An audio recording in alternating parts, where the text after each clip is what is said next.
तो ठीक शाम 5 बजे नीतीश कुमार प्रदेश में एक बार फिर सीएम पद की शपथ लेंगे और ऐसा वो 9वीं बार करेंगे। इस कार्यकाल की अगर बात कर लें तो ये तीसरी बार होगा जब नीतीश कुमार सीएम पद की शपथ लेंगे। मेरे साथ मेहमानों का पैनल जुड़ा हुआ है और मैं पहले आप ही के पास आना चाहूंगी। संजय जी, मतलब इतने मीम्स आज नीतीश कुमार को लेकर के शेयर किए जा रहे हैं, फॉलो किए जा रहे हैं, मतलब उस पर एक मैं आपको बताऊं, इतना तो धोखा लड़कों को नहीं मिलता प्यार में जितना हमारे चाचा धोखा देते हैं बिहार में। अब बताइए, नीतीश कुमार का ये हाल हो गया है। नीतीश कुमार को लोग ऐसे ट्रोल कर रहे हैं, ऐसे देख रहे हैं, उन्होंने ये छवि बना ली है। देखिए आशा जी, हम बात करते हैं राजनीति में कोई परमानेंट दोस्त और परमानेंट एनिमी नहीं होता। उस स्वार्थ की राजनीति हो, जिस तरफ से उनको उचित लगता है या जो उनके कन्वीनियंस की राजनीति होती है उस तरफ चले जाते हैं। अगर इसकी चर्चा की बात करें तो एक तीर से दो निशाने किए गए दोनों पार्टियों के द्वारा, चाहे वो जेडीयू है तो भारतीय जनता पार्टी। जेडीयू देखिए ऐसा कहीं ना कहीं उस पार्टी का विघटन हो जाता है उनको ये। दूसरी बात यह है कि अगर ये जो 22 तारीख को जो राम मंदिर का प्राण प्रतिष्ठा हुआ उससे कहीं ना कहीं एक तरह से उपसुगाहट हुई है। और जो 17 के 17 मेंबर ऑफ पार्लियामेंट जीत के आए थे उन्होंने वो भी पुरजोर तरीके से बोला कि बीजेपी के साथ जाने में फायदा है जबकि दूसरे तरफ जाने में उनको नुकसान है। अब आते हैं भारतीय जनता पार्टी, उन्होंने दो निशाने कैसे किए थे कि ऐसा कि जनक जिसको कह सकते हैं वो इंडी गठबंधन के जनक नीतीश कुमार जी थे और जनक का ही जो होता सर होता है और धड़ अलग होता, तो सर को उन्होंने काट दिया, नहीं इंडी गठबंधन को एक निशाने से खत्म कर दिया। दूसरा क्या था, बिहार की जब चर्चा करते हैं थोड़ा जातिगत समीकरण देखना बहुत जरूरी हो जाता है और वहां पे देखिए कहीं ना कहीं जो 21% वोट परसेंटेज हम बोलते हैं घट के 12% भी हो जाता है। बीजेपी उनका मिला के कहीं ना कहीं बहुमत बनता है। और जहां तक बात करते हैं कि मोदी जी की, अमित शाह जी या मोदी, ये कल की राजनीति करते हैं, वो जानते हैं कि आज की अगर बैकफुट में थोड़ा लेकर के इनको सपोर्ट किया जाएगा तो कल की राजनीति कितनी अच्छी हो सकती है। एक एक सीट की मुआयना कर रहे हैं और उसका समीकरण बैठाया, इसलिए समर्थन दिया है। अभी मैं तेजस्वी जी को सुन रहा था और अभी प्रवक्ताओं को भी सुन रहा था, झूठ का पुलिंदा बांध रखा इन्होंने। शिक्षा व्यवस्था पे बात कर रहे थे, अनएम्प्लॉयमेंट की बात कर रहे हैं। मैं आपको आंकड़े देता हूं, 13.1% था 21-22 में अनएम्प्लॉयमेंट रेट, आज का है 19.1% की एम्प्लॉयमेंट की बात कर रहे हैं। स्वास्थ्य व्यवस्था की बात कर रहे हैं, 19 स्टेट में से 18वां नंबर है, यानी पीछे से एक है। पर कैपिटा इनकम की बात कर रहे हैं, देश में 1,40,000 है ऑन एन एवरेज, वहां पे 65,000 है। तो कौन सी व्यवस्था, सबसे समृद्ध स्टेट, सबसे ज्यादा पढ़े लिखे, सबसे ज्यादा आईएएस, सबसे ज्यादा पीसीएस निकालने वाला प्रदेश आज सबसे पिछड़ा प्रदेश इसलिए है कि वहां पे सुशासन करने वाले, शासन करने वाले व्यक्तियों के दूरदर्शिता नहीं है, कल के लिए प्लानिंग नहीं है, एग्जीक्यूशन नहीं है। तेलंगाना अगर बन सकता है, दूसरे स्टेट बन सकते हैं, महाराष्ट्र बन सकता है, केरला बन सकता है, तो बिहार में रोजगार क्यों नहीं लाया जा सकता? लेकिन बिहार की राजनीति दलगत राजनीति और इस तरह की राजनीति की वजह से बिहार का ये हाल तो मतलब नीतीश कुमार जिम्मेदार है ना, सीधा सीधा, क्योंकि सरकार देखिए कोई भी रहे मुख्यमंत्री तो नीतीश कुमार रहे। देखिए ऐसा होता है जब गठबंधन की सरकार होता है तो आपको कहीं ना कहीं गठबंधन की बात सुननी पड़ती है, छोटे भाई की बात सुननी पड़ती है, बिल्कुल सुननी पड़ती है। आप देख लीजिए, छोटे भाई के अनुसार चलना पड़ता है, बिल्कुल चलना पड़ता है। 90 का दशक, तो मतलब सरकार तेजस्वी यादव चला रहे थे। देखिए मैं आपको एग्जांपल दे देता हूं, 90 का दशक का आपको एग्जांपल देता हूं। देखिए आपका नाम आशा झा है, मुझे आपका नाम सरनेम नहीं बुलाना चाहिए, लेकिन किसी की हिम्मत नहीं होती थी सवर्ण जाति का व्यक्ति बिहार के अंदर अपनी जाति लिख सके। उस जमाने की चर्चा कर रहे, इतना बड़ा गुंडा राज फैल चुका था, 15 साल सुशासन का नामो निशान नहीं था वहां पे। आज देखिए कहीं ना कहीं सुशासन तो है, कहीं ना कहीं कुछ चीजें तो हैं। ये कब आया, ये सुशासन कब आया? भाई 2005 के बाद आया। मैं तो सिंपल बोले 2005 के बाद आया। तो फिर बीजेपी क्यों अभी भी जंगल राज का राग अलाप रही थी? जंगल राज का राज इसलिए अलाप रही थी कि जैसे ही बीजेपी से अलग हुए तो कहीं ना कहीं इनके पर जो प्रेशर टैक्टिक्स होता है वो अप्लाई करने लगा। फ्री हैंड बीजेपी ने जेडीयू के नीतीश कुमार को देकर वो फ्री हैंड दिया। आप ये सच कह रहे हैं? फ्री हैंड दिया, फ्री हैंड था उनके जमाने में। नीतीश कुमार का पिछला कार्यकाल याद कर लीजिए, कैसे आजिज आ गए थे उनके खिलाफ, जिस प्रकार की बयानबाजी हो रही थी। सरकार में रहते आप कह रहे हैं फ्री हैंड था, नहीं बिल्कुल उसी से तो आजिज आकर तंग आकर नीतीश कुमार अलग हो गए। देखिए उस समय हो सकता है उनसे कुछ गलतियां हो गई हों, उनको अभी विवेक जाग गया हो। देखिए पॉलिटिक्स में बोल रहा हूं, अपॉर्चुनिटी की राजनीति होती है, अपॉर्चुनिटी के हिसाब से आदमी दल इधर से उधर जाता है और आदमी कभी दल बदलता है, कभी पार्टी बदलता है, कभी अपने विचार बदल लेता है। लेकिन जहां तक बात हो रही है नीतीश कुमार के कैरेक्टर की बात करें तो नीतीश कुमार पे एक दाग नहीं है, कोई करप्शन का दाग नहीं है, कोई भी उनके भ्रष्टाचार का आरोप नहीं है। लेकिन दूसरी तरफ एक चीज और मैं महत्वपूर्ण बोलना चाहता हूं, बेवाकी की तरफ रखना चाहता हूं। क्या आप ये देख लीजिए, दुर्भाग्य है इस बिहार का, हमारे दुर्भाग्य है कि हम जान रहे हैं कि जंगल राज करने वाले कौन लोग थे, उनका पुत्र राज कर रहा, तब भी हम उसको वोट दे रहे हैं, फिर भी ये बताइए, विजय सिन्हा कह रहे थे नीतीश कुमार जो हैं वो, उन्होंने कहा बीमार हो गए हैं, इनको इलाज की जरूरत है। अब वही विजय सिन्हा जो हैं वो रहेंगे नीतीश के साथ, वो डेप्यूटी सीएम बन रहे हैं, तो काम कर लेंगे। देखिए, कभी कभी जो नेता होते हैं जोश में आवेश में आकर के कुछ भी बोल देते हैं, अपनी वाणी में संयम रखना चाहिए।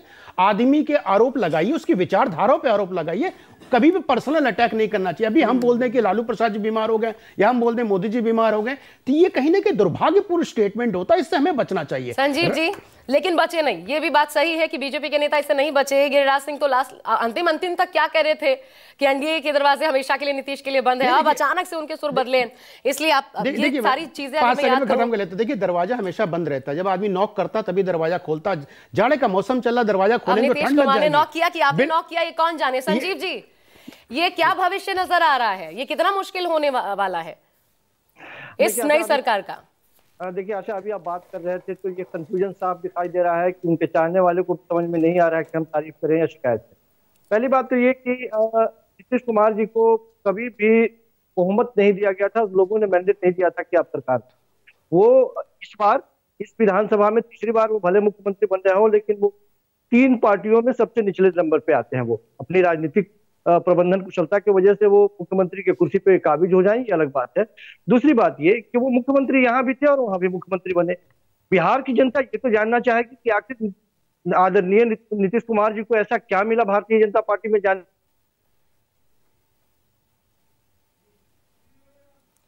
आपका फ्रेम फ्रीज हो गया, आपकी आवाज नहीं आ रही है। मैं संजीव जी दोबारा आपसे जुड़ने की कोशिश करती हूँ, लेकिन एक बार फिर, क्योंकि मैं एक बार फिर यही सवाल, क्योंकि आप बचाव कर रहे हैं ना बीजेपी का, इसलिए मैं आपसे ये सवाल पूछना चाहती हूँ। मैं बिल्कुल बचाव नहीं कर रहा हूं, मैं सत्यता को सामने रखने की कोशिश कर रहा हूं। जब 2005 में शासन इन्होंने संभाला था, उस समय बिहार की स्थिति क्या थी, आप भी उस समय पढ़ रही होंगी, हम सब पढ़ रहे थे उस समय। समस्या क्या थी, क्या आज क्या बदल गया? नो डाउट उतना डेवलपमेंट नहीं हुआ, लेकिन कम से कम एक चीज का दाग तो हट गया था। डेवलपमेंट की जब बात करते हैं तो मुझे पूछना चाहिए बिहार से होने के नाते कि डेवलपमेंट का पैमाना फिर क्या है, अगर आप कहते हैं कि बिहार सुधरा है तो। संजीव जी, मैं ये कह रहा था, विश्व फोन डिस्कनेक्ट हो गया। मैं ये कह रहा था कि आखिर बिहार की जनता निश्चित तौर पे ये स्तब्ध है कि आखिर हमारे साथ ऐसा क्यों हो रहा है। बिहार की जनता ये जानना चाहेगी। कल तक जो नीतीश कुमार जी सांप्रदायिक ताकतों के साथ या सांप्रदायिक बता रहे थे, छद्म राष्ट्रवाद की धुरी बता रहे थे भारतीय जनता पार्टी को, आखिर उसके साथ जाने के बाद में अब किस तरह से भारतीय जनता पार्टी की तारीफ करेंगे? या जो साफा जिन लोगों ने बांध लिया था भारतीय जनता पार्टी के वो प्रदेश अध्यक्ष ने, उनके साफे को आदरणीय मुख्यमंत्री ही खोल के अब रख देंगे क्या कि अब इसकी जरूरत नहीं रह पाएगी? किस मुंह से कौन जिसकी तारीफ कर रहे थे उसकी आप आलोचना करेंगे और जिसकी आलोचना कर रहे थे उसकी आप तारीफ करेंगे? अब लेकिन ये तो बताइए, ये पहुंचाया किसने नीतीश कुमार को इस हाल में? नीतीश कुमार तो अगुवा के तौर पर सबको साथ लेके चल रहे थे। कांग्रेस, यहाँ कांग्रेस को तकलीफ, वहां आरजेडी को तकलीफ, ये नीतीश कुमार तो खुद कह रहे थे। तो इंडिया गठबंधन ने तो अपना बंटाधार खुद किया है। ये तर्क तो एकदम समझ से परे है कि इंडिया गठबंधन इसलिए बनाया गया चूंकि देश के प्रधानमंत्री नरेंद्र मोदी जी के बरक से एक आदमी को खड़ा किया जाए और भारतीय जनता पार्टी के उन दमनकारी नीतियों के विरोध के लिए सब मिलकर लड़ेंगे और उनको सत्ता से हटाएंगे। और ये काम हम नहीं कर सकते हैं तो क्या करेंगे? उनको बूथ में जाकर बैठ जाएंगे। ये तो तर्क ही समझ में नहीं आता है। यदि लोग नहीं मान रहे थे, यदि लोग इकट्ठे नहीं हो रहे थे, एक मंच पे उनकी बातें नहीं चल रही थी, तो और प्रयास होना चाहिए, ना कि उनके साथ जाके खड़ा हो जाना चाहिए। अब उसकी तारीफ करेंगे वो जिससे लड़ने के लिए। तो ये तो साफ दिखाई दे रहा था कि सत्ता के लिए पहले भी थे और सत्ता के चाहत में आज भी उनसे हाथ मिला लिए। ये तो आप देख ही रहे, बंगाल में क्या हो रहा है। सिलीगुड़ी में राहुल गांधी की यात्रा को इजाजत नहीं दी ममता बनर्जी ने, तो आधार तो है ही नहीं। किसके लिए लड़े? ये जो गठबंधन है आखिर किसके लिए लड़े? तो आपस में ही लड़ रहे हैं। तो नीतीश कुमार ने तो अपना भला देखते हुए सही किया, चुनाव से पहले ठीक कदम उठाया, क्यों ना कहा जाए? नहीं तो ये खुलेआम ये बात कहते कि हमने राजनीति अपने कदम अपने फायदे के लिए ये कदम उठाया। यही प्रदेश जनता जानना चाहती है और बिहार की जनता यही कह रही है कि आपके ऊपर अब किस आधार पे आपके ऊपर भरोसा किया जाए। देखिए, बिहार की जनता ने जो मैंडेट दिया था गठबंधन को, जेडीयू के गठबंधन को दिया था, ना कि आरजेडी के गठबंधन को। नंबर 1। नंबर 2, जब आप बात करते हैं इंडिया अलायंस का, कभी भी नीतीश कुमार ने नहीं बोला कि मुझे प्राइम मिनिस्टर कैंडिडेट बनाया गया। उन्होंने बोला कि हमको मिलकर लड़ना चाहिए। ये बताइए उन्होंने एक एक व्यक्ति के पास जाके काम किया, सोचा कि समावेश बन जाए, कहीं गठबंधन बन जाए? ये बता दीजिए कि सबसे बड़ी पार्टी कांग्रेस पार्टी है, उसके सर्वोच्च नेता कौन है? राहुल गांधी साहब है। राहुल गांधी साहब का काम ये तो हमारे साथ ये अंजुम आरा जी हैं, वो भी नहीं कह पाएंगे जो वो आप कह रहे हैं कि नहीं चाहते थे। कभी नहीं कहा कि प्रधानमंत्री नहीं बनना चाहता। कभी ये तो कभी ख्वाहिश है, ये सबके सामने है। महत्वाकांक्षा, जब संयोजक नहीं बने, खड़गे का नाम आया, तब नीतीश कुमार को नाराजगी हुई। जब राहुल गांधी ने कहा, ये आप लोग आज इनकार कर लीजिए, लेकिन सत्यता तो यही है अंजुम जी। जी मैं करेक्शन कर दूं, हमारे नेता नीतीश कुमार जी ने कभी भी, या हमारे पार्टी के माननीय राष्ट्रीय या प्रदेश अध्यक्ष कभी भी नहीं कहा कि मैं किसी पद का दावेदार हूं। उनकी क्या व्यक्तिगत महत्वाकांक्षा थी? उनकी यही व्यक्तिगत महत्वाकांक्षा यही रही कि बिहार को हम कैसे आगे ले जाए, और एक गठबंधन जो था, एक मजबूत गठबंधन राष्ट्रीय स्तर पर वो तैयार बिहार को छोड़ के नीतीश कुमार पूरे राज्य, पूरे देश भर का दौरा करते रहे कि नहीं करते रहे? अंजुम जी ये बताइए, बिहार को छोड़ के बिहार में एक के बाद एक हमले हो रहे थे, बिहार में किस प्रकार कानून व्यवस्था की स्थिति थी, गृह मंत्रालय संभालने के बावजूद ये पूछा गया नहीं सवाल कि बिहार की नहीं पड़ी नीतीश कुमार को, देश की पड़ी है? ये पूछा गया कि नहीं पूछा गया? ये तभी का समय था जब नीतीश कुमार अगुवा बने कर रहे थे। हाँ आशा जी मैं आपको जवाब दे दूं आशा जी। सबसे पहले जो प्रधानमंत्री की बात आप कर रही थी, या संयोजक पद की आप बात कर रही थी कि उनकी लालसा की बात करें, तो ये बिल्कुल क्लियर है कि कभी भी नहीं उन्होंने कहा इन सारे मुद्दों पे बात करने से ज्यादा जरूरी है कि सीट शेयरिंग की बात कर ली जाए। क्या आदरणीय लालू जी ने कहा जब सीट शेयरिंग की बात की जाएगी, तो कहा था कि लोकसभा चुनाव में अभी बहुत देरी है, इतनी हड़बड़ी आपको क्या है? तो सीट शेयरिंग हड़बड़ाहट में करना चाहते थे। देखिए कोई भी पॉलिटिकल पार्टी, चाहे भाजपा हो, चाहे राष्ट्रीय जनता दल हो, चाहे जेडीयू हो, वो पॉलिटिकल पार्टियां हैं, वो यहाँ पर झुनझुना बजाने के लिए नहीं है। तो सीधी सी बात है आशा जी कि जिस तरह से कांग्रेस ने, हमारे राष्ट्रीय प्रवक्ता ने भी कल बयान दिया कि कांग्रेस के अड़ियल रवैया और गैर जिम्मेदाराना जो उनका एटीट्यूड था, उसके कारण ये नौबत आई है। और देख लीजिए ना, अभी हमारे, और ये भी बता दीजिए क्या आरजेडी अंदर खाने जेडीयू को तोड़ रही थी? ये भी डर था, आज तो बता दीजिए कम से कम। नहीं जेडीयू, आशा जी, जेडीयू का ट्रैक रिकॉर्ड रहा है कि आदरणीय नेता नीतीश कुमार जी के लीडरशिप में विधायक और विधान पार्षद तोड़ने की तो बात को दूर, एक कार्यकर्ता भी नीतीश कुमार जी का जो है ना, इधर से उधर जाना नहीं, बल्कि टिल्ट तक भी नहीं होता है। ये सर्वविदित है और ये गवाह है, इसके पहले भी घटनाएं घटित हुई है आशा जी। तो मुझे ये बहुत ही मजबूती के साथ मैं इस बात को कह रही हूँ कि हमारे नेता नीतीश कुमार जी के लीडरशिप में हमारे 71 लाख वर्कर पूरी निष्ठा, ईमानदारी, तन मन धन से उनको ताकत देने के लिए हम खड़े हैं। तो फिर संजीव जी दूर की बात है आशा जी, किस आधार पर कह रहे हैं तेजस्वी यादव की 2024 में जेडीयू खत्म हो जाएगी? ये बड़े बड़े सपने नहीं देख रहे क्या तेजस्वी यादव? हो सकता है कि वो प्रयास करे। नहीं, रिकॉर्ड तो यही बताता है। क्या नीतीश कुमार जी ये बात नहीं समझ पा रहे हैं कि इससे पहले यदि भारतीय जनता पार्टी के खेमे में साथ में होते तो नीतीश कुमार की पर कतरने के लिए भारतीय जनता पार्टी ने कौन सी रणनीति बनाई थी और किस तरह से चिराग पासवान का इस्तेमाल किया था, अन्यथा वो 45 तक नहीं सिमटे होते। सब कुछ देखिए, यहाँ राजनीति साफ दिखाई दे रहा है कि सब कुछ जानते हुए नीतीश कुमार भी ये बात समझ रहे हैं। ये सारी कवायद लोकसभा चुनाव तक के लिए भारतीय जनता पार्टी, आज भी आप देखेंगी कि जिस तरह से हमलावर होना चाहिए था उतने हमलावर नहीं दिखाई दे रहे हैं भारतीय जनता पार्टी के जदयू के लोग राजद के ऊपर। क्योंकि संभावनाएं कभी भी बन सकती है, कभी भी भारतीय जनता पार्टी अपने पुराने रूप में आ सकती है और फिर रास्ते तलाशने की नौबत आ सकती है। तो ये बात वो समझ रहे हैं। तो इसलिए जो मतलब आप ये कहना चाह रहे हैं कि जेडीयू का वो जो 15% का कोटा है अति पिछड़ों का, जो हमेशा एकजुट रहा है नीतीश कुमार के नाम पे, ये उसको साधने की महज कोशिश है और चुनाव तक ही है, उसके बाद फिर एक बार देखने को मिलेगा खेला।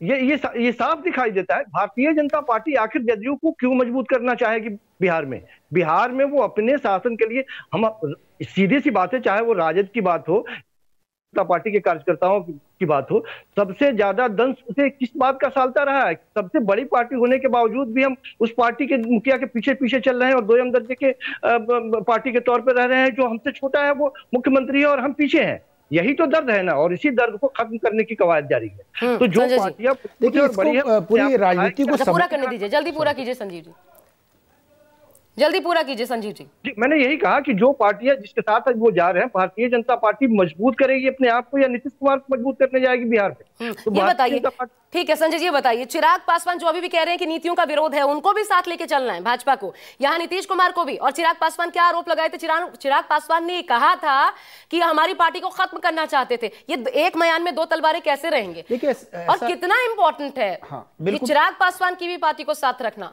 देखिए ऐसा है कि कोई भी राजनीतिक, तीनों की तीनों राजनीतिक पार्टियां राजनीति करेंगे और अपने गठजोड़ को बढ़ाने की कोशिश करेंगी। जहां तक बात आ रही है जेडीयू को कम करना और आरजेडी को कम करना, देखिए कोई भी राजनीतिक पार्टी होती है वो अपने दुश्मन को हमेशा कम करना चाहती है। तो जेडीयू के साथ रहकर अगर आरजेडी को कम करेंगे शासन में रहकर तो कम कर सकते। तो इसलिए जहां तक आप बात करें चिराग पासवान को, देखिए ऐसा है कि समावेश बनाया जा सकता है। पहले भी समावेश बना था 2019 के इलेक्शन में। हो सकता कोई विचारधारा के मतभेद हो, विचारधारा को दूर भी किया जा सकता है, लेकिन आपको दूरगामी परिणाम देखना पड़ेगा, किससे फायदा नुकसान। एक एक सीट की लड़ाई है। अब देखिए बंपर वोट के लिए वो 400 का टारगेट लेकर भारतीय जनता पार्टी चल रही है, वो 400 में एक भी डेंट नहीं चाहती है, तो उसको सबको मिला के चलने की कोशिश कर रही है। इसलिए वो जेडीयू को समर्थन दे रही है या जेडीयू के साथ सरकार बना रही है। और उनको भी, जेडीयू को भी पता है कि भारतीय जनता पार्टी के साथ जाने से प्रोबेबिलिटी जीतने की ज्यादा है। क्यों? मतलब जेडीयू भाजपा पे निर्भर है? नहीं, मैं ये नहीं बोल रहा हूं। प्रोबेबिलिटी देखिए ऐसा, जो भी 17 मेंबर ऑफ पार्लियामेंट जीत के आए थे, यही आरजेडी के लोग गाली मतलब बुरा भला बोल करके या उनके विरुद्ध जीत के आए थे। अब वो किस मुंह से उनका झंडा लेके जाएंगे? तो कहीं ना कहीं उनका भी एक विवेक होता है। जनता को आंसर देना पड़ता है, जनता को आंसर देना पड़ेगा और जनता प्रश्न पूछेगी। तो वही समीकरण बैठाने की कोशिश की। प्रोबेबिलिटी किधर है? देखिए 22 तारीख के बाद से समावेश जो है पूरा देश का समीकरण बदल चुका है राम मंदिर के बनने के बाद से। और कहीं ना कहीं इस नब्ज को जेडीयू भी समझती है, भारतीय जनता पार्टी भी समझती है। तो सही वक्त में सही फैसला अगर नीतीश जी ने लिया है तो मैं इनको बहुत बहुत धन्यवाद दूंगा। ये दूरगामी परिणाम होंगे और देखिएगा इससे दोनों पार्टियों को फायदा होगा। राम जी ने हृदय परिवर्तन कर दिया। लेकिन अंजुम महाराज जी, ये सीट शेयरिंग को लेकर एक आज केसी त्यागी ये कह रहे थे कि ये डिले कर रहे थे, लगातार डिले कर रहे थे कांग्रेस वाले सीट शेयरिंग। जहां जहां अपना लड़ना है वो तो ठीक है, लेकिन जहां पर दूसरों के साथ मिलकर लड़ना है, तमिलनाडु हो गया, यहाँ बिहार हो गया, बंगाल हो गया, इन तमाम जगहों पर डिले कर रहे थे। तो यहां पर भी तो वही होगा। ये जो सीट, अब इतनी सारी पार्टियां एक साथ है, हमको सेटिस्फाई करना है, चिराग पासवान की पार्टी है, फिर आप 17 सीटों की मांग करेंगे। यहां पर अगर वो डिससेटिस्फेक्शन रहा तब क्या होगा? यहां इतनी निश्चिंतता में कैसे रहेगी जेडीयू?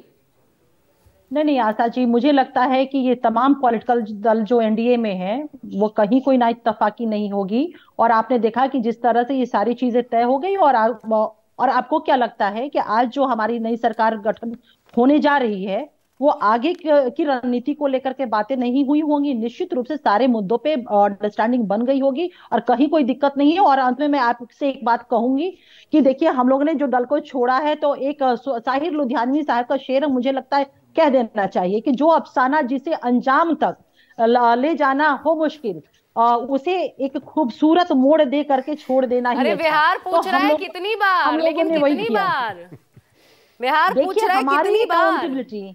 आशा जी, हमारी किसी भी सरकार की अकाउंटेबिलिटी, जवाबदेही और उसका फर्ज होता है कि जनता से जो वादे किए उसको निभाने के लिए जो निर्णय करना पड़े। मैं आपको बताऊं, बड़ा इंटरेस्टिंग है। हमारे सहयोगी बात कर रहे थे, जो कार्यकर्ता हैं जेडीयू के, उनसे बात कर रहे थे। उनमें से एक ने कहा, जब पूछा गया अगर जाते हैं तो क्या होगा, तो क्या, एक ने कहा कि अब क्या कहें, जहां जाएंगे ठीक है, हमारे नेता हम भी चल देंगे। अब सोचिए, ये कार्यकर्ता कह रहे हैं, अब क्या कहें, इस मोड़ पर तो ला दिए हैं आप। नहीं आशा जी, पता नहीं किस कार्यकर्ता की आप बात करें, नाम का खुलासा आपने नहीं किया, तब मैं कुछ बोल पाती। नहीं, बड़े सारे कार्यकर्ता, वो भी बेचारे यही सोच रहे हैं कि नीतीश कुमार जी कब क्या कर जाए, पता ही नहीं होता अंदर खाने। जरा एक और चीज बता दीजिए, ये ललन सिंह क्या अध्यक्ष पद से, अब तो हम कह सकते हैं ललन सिंह अध्यक्ष पद से इसीलिए हटे, ये तभी शुरुआत हो गई थी जब नीतीश कुमार ने सब कुछ, उनके अपने चहीतों को ललन सिंह के दूर किया था, सब कुछ अपने हाथ में ले लिया था। ये तभी से स्क्रिप्ट तैयार थी। आप कह रही थी ना अभी अभी कि पहले से ही बातचीत हो गई होगी सीटों को लेकर, और तभी ये कुछ हुआ है। पहले से नहीं, ये सारे जो निर्णय हुए इसमें। और एक चीज आशा जी, आपने बहुत बड़ा एक क्वेश्चन मार्क हम जेडीयू के वर्कर के ऊपर लगा दिया कि वर्कर कह रहे, मैं भी पार्टी के एक मजबूत वर्कर हूं। आप अभी मैंने कहा आपके चैनल पे, नेशनल चैनल है, बहुत जवाबदेही के साथ हम 71 लाख पार्टी के कार्यकर्ता अपने नेता नीतीश कुमार जी के लीडरशिप में हम लोग तन मन धन से खड़े हैं उनको मजबूती प्रदान करने के लिए, ताकि बिहार का विकास जो है, जो 7 निश्चय पार्ट 2 हो, कहीं से अवरुद्ध ना हो सके। और नई सरकार में हमारा 7 निश्चय पार्ट 2 जो जनता का कमिटमेंट है, जनता से कमिटमेंट है, वो एग्जीक्यूट हो सके। तो आशा जी, कहीं भी कार्यकर्ताओं को लेकर के ये क्वेश्चन मार्क नहीं है कि वो जहां जाएंगे तो हम भी चले जाएंगे। ये बताइए संजीव जी, नीतीश कुमार जी के ठीक है संजीव जी, मैं आपके पास आना चाहती हूँ। ये होता नहीं है क्या चुनाव के ऐन पहले आप अचानक से पाला बदल लें? ये जनता के बीच जाकर हम जवाब क्या देंगे, ये राजनेताओं के मन में नहीं होता क्या? मतलब बिहार में ये सवाल ही नहीं है क्या? इसीलिए सिर्फ बिहार में ही हो रहा है? अच्छा, ये केवल जदयू के कार्यकर्ता की दुविधा नहीं है, ये भारतीय जनता पार्टी के कार्यकर्ताओं की यही दुविधा है कि किस तरह से वो एक दूसरे को झपकियां देंगे और किस तरह से एक दूसरे के तारीफ में कसीदे काटेंगे। ये बहुत बड़ी मुश्किल स्थिति होती है ऐसे वक्त में कार्यकर्ताओं के लिए। मैं वही बात बोल रहा हूँ, बिहार की जनता अपने आप को बिल्कुल असहाय महसूस कर रही है। पूरे प्रकरण में कहीं सिद्धांत आपको नहीं दिखेगा, कहीं जनता के बारे में कोई भलाई नहीं दिखेगी, केवल और केवल कुर्सी, और कहीं कोई सुचिता की बात भी नहीं दिखेगी। केवल और केवल कुर्सी के प्रति जो मोह है वो दिखाई दे रहा है। ये केन प्रकार किसी तरह से कुर्सी सत्ता में बनी रहनी चाहिए, लेकिन जनता केवल एक ही सवाल का जवाब चाहती है कि मुख्यमंत्री नीतीश कुमार जी पहले भी थे, मुख्यमंत्री नीतीश कुमार जी आज भी हैं, भले उप मुख्यमंत्री कोई और बन जाए, और नेता भारतीय जनता पार्टी के अलग अलग जगहों पे चले जाए, आखिर जदयू के इस मुखिया को इसके अलावे ऐसा क्या मिला कि उधर चले गए, उस पाले पे चले गए। इधर यदि होते, इंडिया गठबंधन में यदि होते तो हो सकता था कि ये अमरत्व जो है सीएम पद के लिए संजय जी कैसे नीतीश कुमार को मिल गया है? देखिए ऐसा है कि नीतीश कुमार जी चाहे लालू हो चाहे नीतीश कुमार, इनकी इर्द गिर्द तकरीबन 90 से पॉलिटिक्स चलती चली आ रही है। अब देखिए किसी को पूर्ण बहुमत नहीं, चाहे वो बीजेपी हो, चाहे आरजेडी हो, चाहे जेडीयू हो, तो जितनी छोटी पार्टी, तो तीसरे नंबर की पार्टी थी, तीसरे नंबर की पार्टी थी, लेकिन जो भारतीय जनता पार्टी का जो गठबंधन तो पहले से डिक्लेयर कर दिया था, चाहे कम में हो या ज्यादा मुख्यमंत्री यही बनेंगे। अभी देखिए बात कर रहे थे कि जनता को क्या मुंह दिखाएंगे। अरे भैया, जनता को आरजेडी वाले क्या मुंह दिखाते हैं? ये बताइए कि पहले पिताजी, फिर उनकी पत्नी, फिर बेटा, ऐसी कौन सी योग्यता है इनके अंदर जिनको बनाना चाहिए? और जेडीयू में योग्य व्यक्तियों की कमी है क्या? मनोज झा साहब बड़े काबिल व्यक्ति हैं, परिवारवाद के खिलाफ बिल्कुल परिवारवाद है, साम दाम दंड भेद सब स्वीकार्य। मेरे पास वक्त इतना ही था, बहुत बहुत शुक्रिया आप सभी का हमारे साथ जुड़ने के लिए। बहुत बहुत कम समय बचा है और मुख्यमंत्री के तौर पर 9वीं बार यह होगा जब नीतीश कुमार शपथ ग्रहण करेंगे। वो सीधी तस्वीरें आपको दिखाते रहेंगे। एक छोटा सा ब्रेक ले रहे हैं, तुरंत लौटते हैं इस ब्रेक के बाद बड़ी खबरों के साथ। देखते रहिए News 24।